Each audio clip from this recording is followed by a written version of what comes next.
Welcome to The Disruption Is Now. Join us on this enlightening journey as we explore how AI is impacting our jobs, careers, lives, and the human experience. Each episode, host Greg Matusky will converse with visionaries and innovators at the forefront of AI, diving into its challenges, opportunities, and impact. So buckle up as we venture into the heart of disruption, and together, let's unfold the future. Well, welcome to another episode of The Disruption Is Now. I'm your host, Greg Matusky, and it's the podcast where we really examine all things about AI and how it's disrupting and changing everything from our businesses to our economy to our social interactions. And I was thinking this week, I was really interested in getting to today's segment because I have a guest who's not going to be talking about AI today. He's going to be talking more about dealing with change and finding happiness and success in times of turbulence. And there's never been more turbulence, I think, in the history of the American economy, the global economy that we face right now.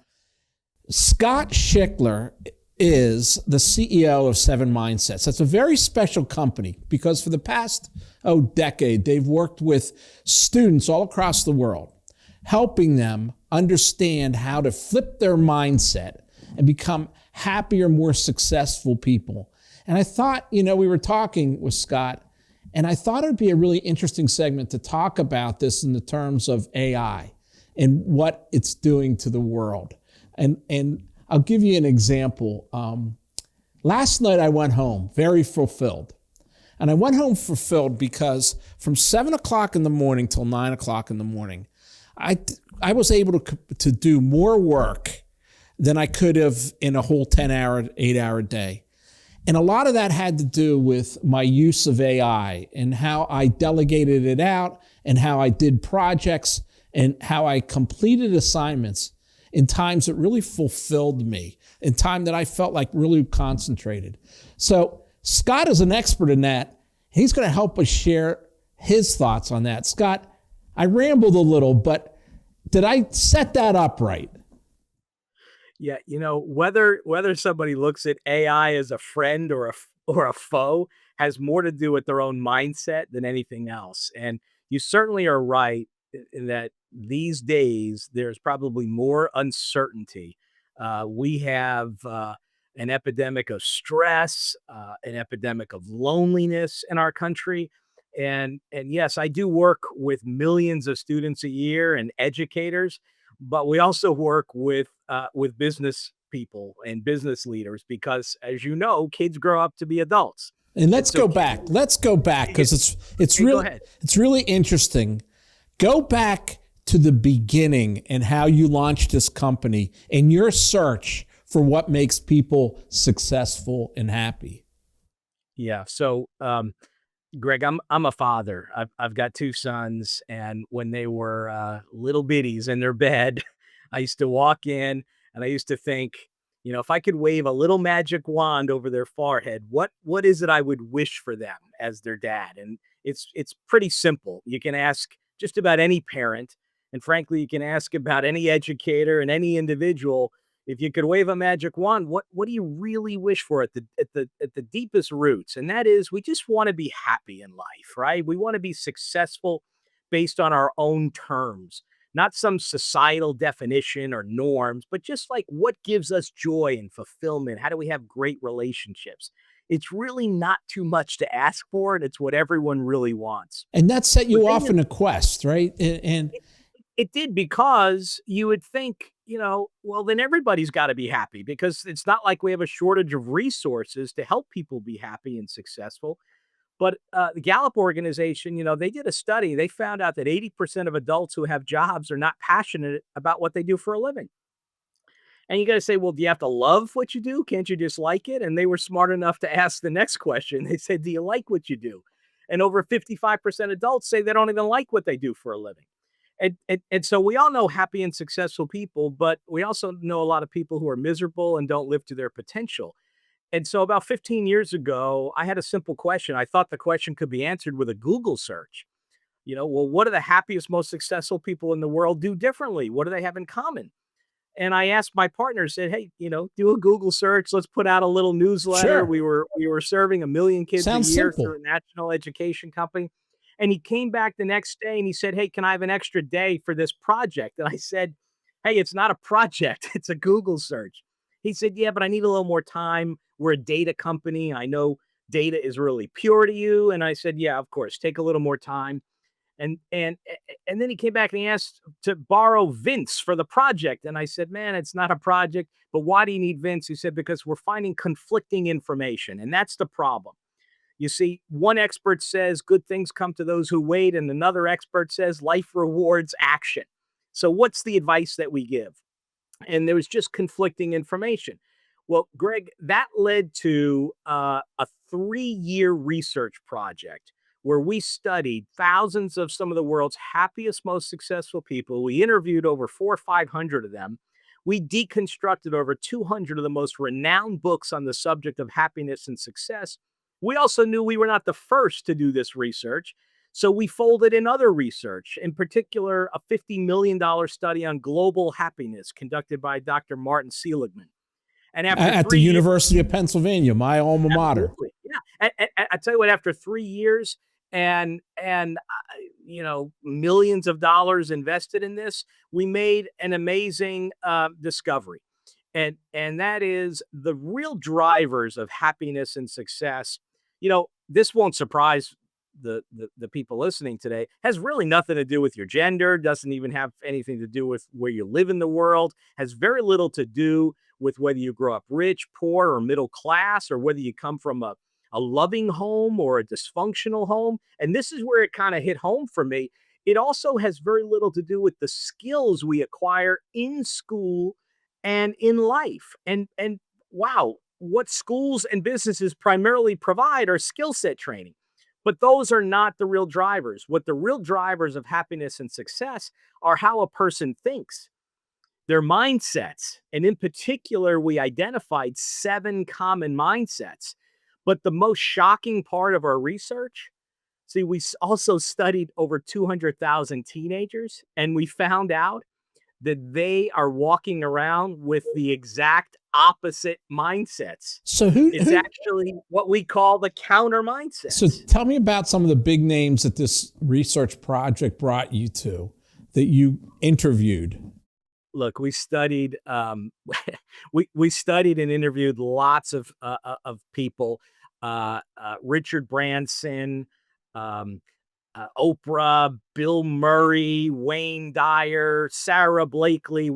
At one point, I was surrounded by 3 billionaires: Truett Cathy, founder of Chick-fil-A; Fred DeLuca, of Subway; and Sarah Blakely from Spanx, among other things. And I'm standing there, I'm like, with a group of 4. And I'm like, I hope someone's taking a photo of this. I hope And you didn't have to pick up the lunch tab. here's a funny little story. So, Fred DeLuca had just met Truett Cathy for the first time. Now they both have passed on since this meeting, but that was the first time they met. And I watch I watch Truett Cathy reach into his pocket and hand something to Fred DeLuca. And he takes it and he looks at it, and Fred elbows me and he says, "Scott, look at this." And I look, and he gave him a $5 coupon for a free chicken sandwich. And DeLuca said, "I've never been at Chick-fil-A. I'll go there tomorrow for lunch." But yeah, I had an opportunity to study some people that are household names, but we also studied many people around the world that others might not know, or they might know their work. But the point is, we found some things, these common patterns of thought. And Greg, this is I can't emphasize this enough. The challenge is young people are walking around with almost the opposite mindsets. They have negative mindsets. And just so people don't think that this is only a challenge of adolescence, these young people grow up to be parents and teachers and everyday employees and business owners who unfortunately are also inadvertently walking around with counter mindsets, negative mindsets. Do you know that every day whether you're 5 years old or 50 years old, you are bombarded with 30 to 50,000 negative thoughts. These negative thoughts have a technical name, automatic negative thoughts. I call them ants. I use it as an acronym. It's like we have ants in our brain. And the good news, though, is we learned how to teach the 7 positive mindsets. We learned how to teach this to young people. We learned how to teach it to the adults, the teachers. We learned how to teach it to parents. We even learned how to teach it to employees as adults. And it's like flipping the switch. You go from negative to positive. And if you can flip the switch, it's unbelievable what happens. You get a rush of potential. Now, I want to flip this to a business conversation for a second and talk about how these 7, maybe we can go through them and talk a little bit about what we're seeing in the world today of AI. And if you can list it, I could tell you what I see on both sides. So let's go through the 7. We'll play a game. All right. So the first mindset is what we labeled everything is possible. And can I tell you, I got this one from Richard Branson. Can I tell you this? Yeah, for sure. Sir Richard. So at the end of the interview, the last question was, if you could live your life over again, is there anything you would do differently? And he thought about it and he said, you know what? I'd start he said, maybe 2 things. I said, okay, what's the first? He said, I'd start my first company at an earlier age. I said, I thought you started your first company at the age of 9. He said, yeah, very good. And I said, yeah, okay. All those wasted years, right? What's the second one? And he said, oh, well, if I could live my life over again, I would dream bigger. Now, Greg, when he said that, and this is a guy who owned 400 companies at the time, owned his own private island. He's one of the, scores off the charts on happiness tests. He's one of the most philanthropic people on the planet. And he's telling me if he could live his life over again, he would dream bigger. And we came to hear similar things from other people.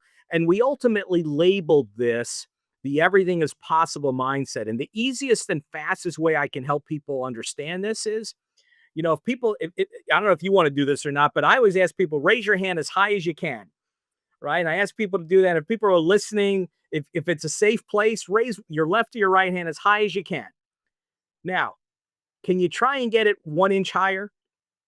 And Greg, I've asked tens of thousands of people to do this, and everybody does. And I'll say, can you get it 2 inches higher? And everybody stretches and gets it 2 inches higher. It's because we don't fully understand our potential. We've also been conditioned to not stretch and not reach, because when you stretch and you reach, you're more likely to fail. And failure can feel painful. And your brain wants to protect you from this. And so that's why this might sound like common sense, like, oh, and everything is possible mindset, but common sense is often not common practice. And so, I'll just jump in there. I'll give you the supporting point of that, right? When I first saw ChatGPT in November of 2022, I immediately had this is bigger than anything I've ever seen in my life. I've never seen a machine be able to reason and write. This changes everything. This allows me to recreate things with a clean sheet of paper, right? It's just not going to be incremental. This needs to be, everything is possible now. And it's changed my whole mindset about the world, Scott. I mean, I study some of maybe the philosophical thinkers of AI, but I really do believe that we'll go into the future with the opportunities we can't even imagine today, right? It's like Uber. When Uber came out, we thought we had supply and demand equaled itself in personal transportation. We had as many taxis as we needed for the people who wanted to take taxis for personalized transportation, right? All of a sudden, Uber comes in and we realized there's huge demand. It was so out of whack. So everybody who's negative on AI says it's going to take jobs. I always counter and say everything is possible. We're going to have new job categories in the future we can't even comprehend. I have a friend right now, Scott, that's creating an AI company that's virtualizing loved ones from their lives who have passed, perhaps, right? That requires, even with the machine, it still requires an editor. There will be a job there of somebody stepping in and saying, well, you need more information about XYZ to really have a virtualization here. We can't even comprehend the opportunities. So everything is possible. Number 2, go ahead. Yeah, let's give people something that they can do, an action on this also, because I think folks need to understand why it's hard to accept change. See, our survival is rooted in our brain trying to keep us comfortable. And so whether it's AI or any other technology, and AI is really a perfect example for the everything is possible mindset, but most people are walking around concerned about it. The people who are going to thrive in life are going to embrace the opportunity that AI provides. But their brain is automatically going to say, well, change is bad because Automatically. right? So we have to remember that that's an automatic reaction, and therefore we have to actually learn and practice to flip our switch. So look at any goal you have, any business opportunity, and see if you actually can stretch it. I also, you might think this is corny, but I keep magic wands at my desk as a reminder to protect myself against my own brain's desire to limit the thinking. So I keep this here. And so if you say, well, oh my gosh, I'm worried about AI, I'd say, well, look at it the other way. If you ask an empowering question, I believe you'll get an empowering answer.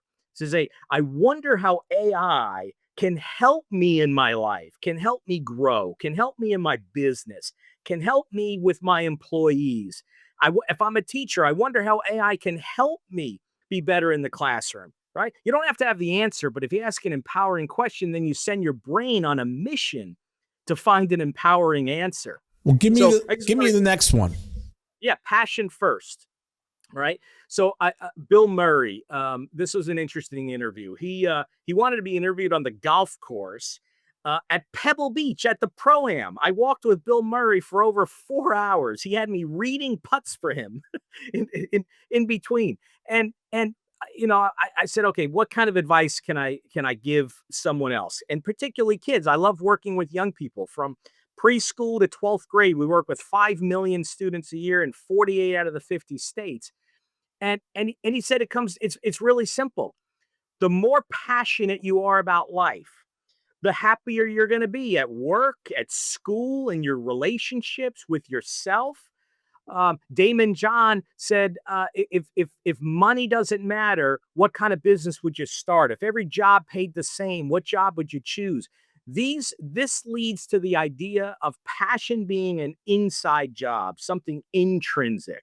So how would you relate passion to AI, Greg? Well, as I mentioned, the first day I saw it was the most joyful day of my career, because I suddenly realized, Scott, I had spent my whole life trying to teach other people how to write, particularly, right, specifically. And I could give a webinar and get them excited and give them the techniques. But after it ended, there was nothing more they could do with it, right? And it was always frustrating. And part of it is that to be a good writer, you really need to train a neural network in your brain, right? And neural networks, there's 2 of them, I believe. One is data, like where does the Oxford comma come? How do you use verbs? What is a transition? What is a lead? The other one is message. What do you want to leave the audience with? And good writers, they combine the 2 of those neural networks so they can achieve the data, pull from the data, and maintain the message. What AI is, when I first saw it, I realized that data can go away. It can put the Oxford comma in there.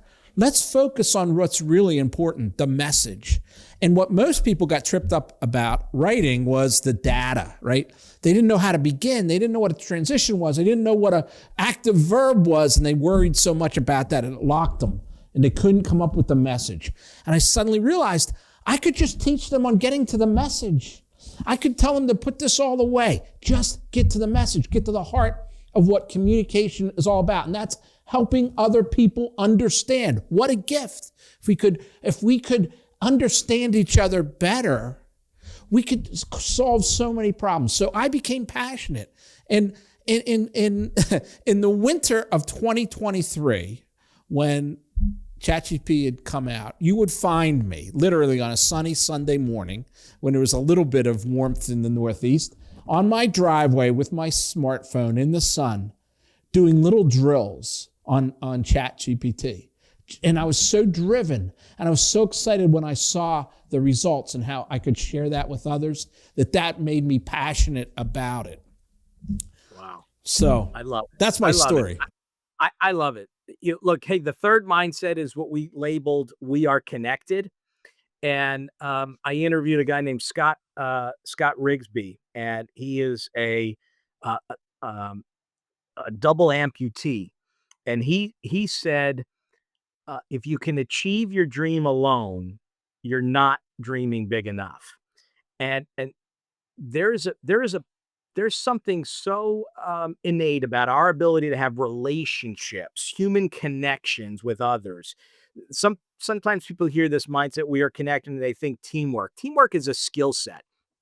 The we are connected mindset is about learning how to work with others, for others, through others. It's the realization that real joy and happiness in life come from the relationships we have. When I think about AI and I think about teachers, sometimes who they have that automatic, not just teachers, like people in the workplace, sometimes they fear what AI is going to do to their profession. But you know what? AI can really quiet the noise and it can amplify human connection. So the things that you're talking about, imagine if teachers could spend more time, more quality time, and managers could spend more quality time with their teammates, developing real relationships, understanding what really drives people, creating safe spaces for people to be their authentic selves and to grow. That this is the benefit of using AI. To give you more time for what really matters in the human connection And let me part of give the you world, two real world examples of that. A connection. right? I've been around a long time, Scott, and I've seen every technology that's come and gone, and many of them have been life-changing for me, like the internet and social media. But I never saw a technology that people were so willing to share with one another. When AI came along, there were no textbooks, there were no webinars, there were no college programs.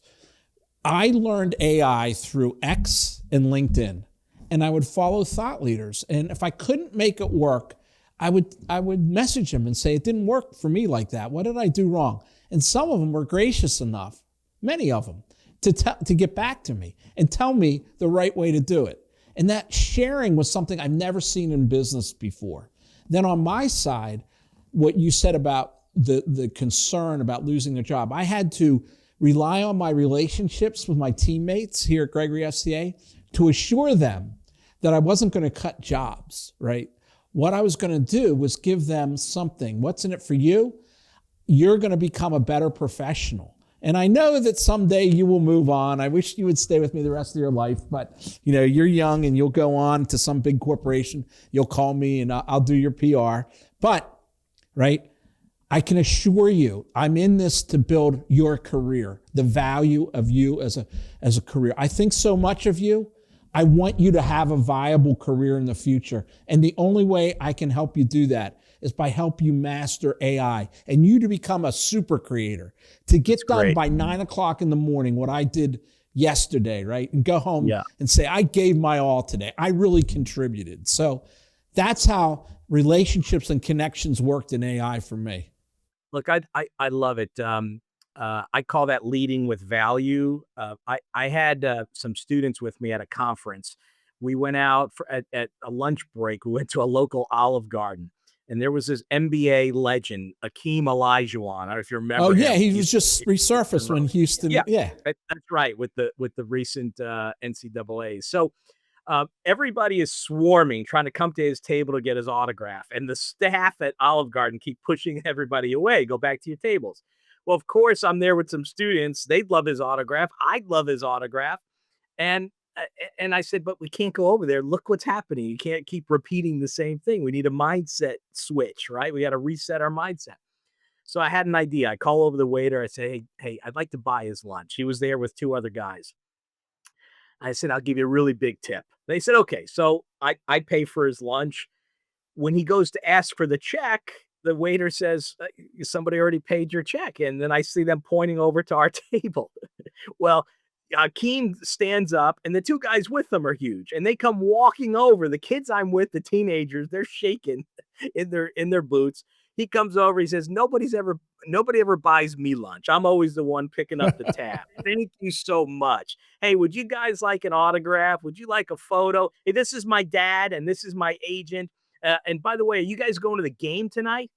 Well, he said, no, it's sold out. And he says, not for you guys. It's not. He tells the agent to put our name on the at the box office. It was surreal, right? He walks away, and what a great lesson for these kids that when you lead with value, when you act from a place of kindness and you do something for someone else, yeah, you might make their day, but sometimes you also make your own day. For sure. And so I bet you anything that you got just as much joy of giving to your team and to others and people who share their AI experience with others. It's reciprocal. You're right. I mean, Scott, I'll be honest with you. I would not be here if it wasn't for AI, because I've done the same thing for 35 years in public relations. This reinvigorated my career. It was a whole new alien intelligence that I could relate to in a special way because I am a storyteller like yourself. And that's who really gets value out of AI. Give me one more and we'll play the game. I'll give you one more is 100% accountable. The mindset's called 100% accountable. Now, my oldest son would like to say that he is totally fine with being 70% accountable. He'd put 10% of his issues on me, 10% on his mom, 10% on his little brother. But that's because it's really hard to get your head around the idea that you're just 100% accountable for your own happiness and success in life, because there's lots of things outside of our control. I was interviewing Lori Grenier from Shark Tank. I love her. And I asked her a question. I said, how do you deal with failure? How do you deal with, mistakes?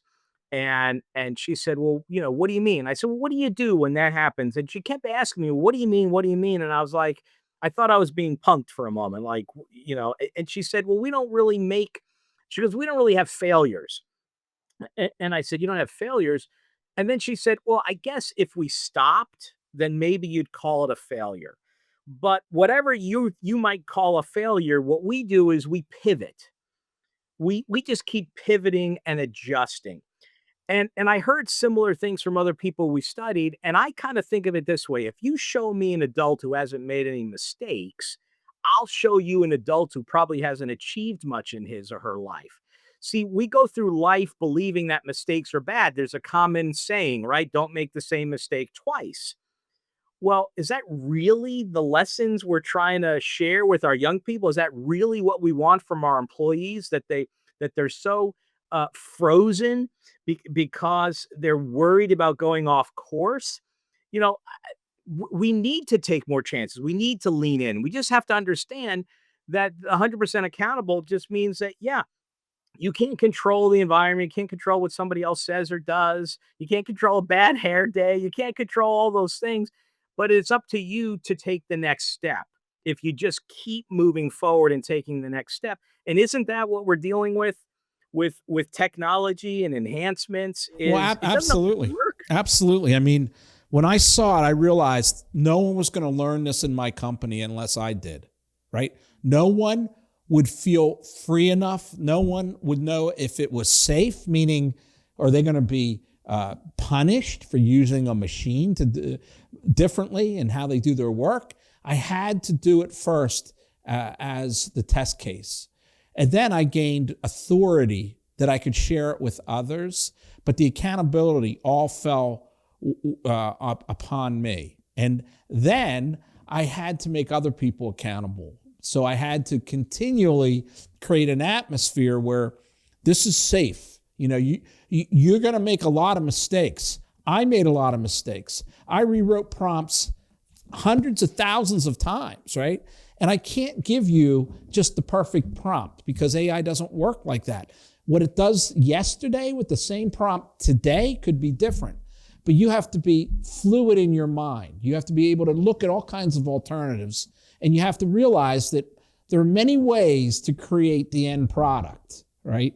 There's not a single way to create a perfect byline column. You know this as we've worked together. But one can be just as valuable as the other, and you need to be open to that flexibility. Those mistakes are going to put you one step closer to mastering this new intelligence and to communicate it in a way that makes sense. So I won't keep you going. We could go through all 7, but our time is short. Scott, why don't you, I've seen you in action give presentations, and you're amazing. The audiences just love to hear your advice. How does someone get in touch with you from a business point of view? Yeah, thank you. Look, I am on a mission. I am on a mission to create a mindset evolution to help businesses unleash the power of their people by helping them flip the switch and learning little techniques and things that they can do so they can show up and be more productive at work and have more joy and fulfillment. I'm also on a mission to do this across education. You know, we're serving millions of students, but there's 60 million plus that are in school that need this. So if there's anybody out there that wants to join me in this mindset evolution, come visit us at 7mindsets.com. 7 like the numeral 7, mindsets with an S.com. You can learn the other 7 mindsets on that website. You can pick up the 7 Mindsets to Live Your Ultimate Life book. But if you'd like to partner and engage with me to help unleash the real potential of your employees, if you'd like to help me support schools around the nation so kids can learn this common language. And by the way, we now have, Greg, over 9 independent research studies that show when you teach mindsets to young people, you actually improve their math and their reading and their writing skills and their English. You decrease bad behavior. You increase engagement. Everybody's trying to figure out what they do with education. This stuff reverses teacher burnout. Well, I believe you, because when I came in the studio today, I could reach my hand this high.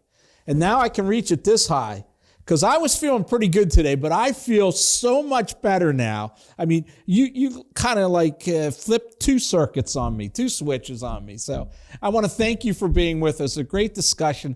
I'm really glad we got this in, because a lot of my podcasts are about the technology and machine learning and all kinds of technical issues. I think this is really valuable from a business point of view, because to approach this and the chaos and the disruption it's going to cause, I think you do have to flip that switch, and it makes so much sense. Greg, you know that we, as business owners, you and I are business owners. We've run a lot of different companies. We constantly have to update our software, right? You have to update. You have to upgrade your operating system. That's all this is. We have to update how we think, and we can do it. And it's really not hard. And so if people could walk away with this message and think about their operating system, just needs an update. We got to help move from negative to positive. We got to flip the switch, and it's totally possible. Well, thank you, my good friend. And you are a force for good in this world, and I appreciate it. Thank you, Greg. Take care.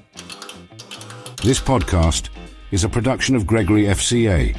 If you enjoyed our discussion today and want to continue exploring the transformative power of AI, please check out more episodes and subscribe wherever you listen to podcasts.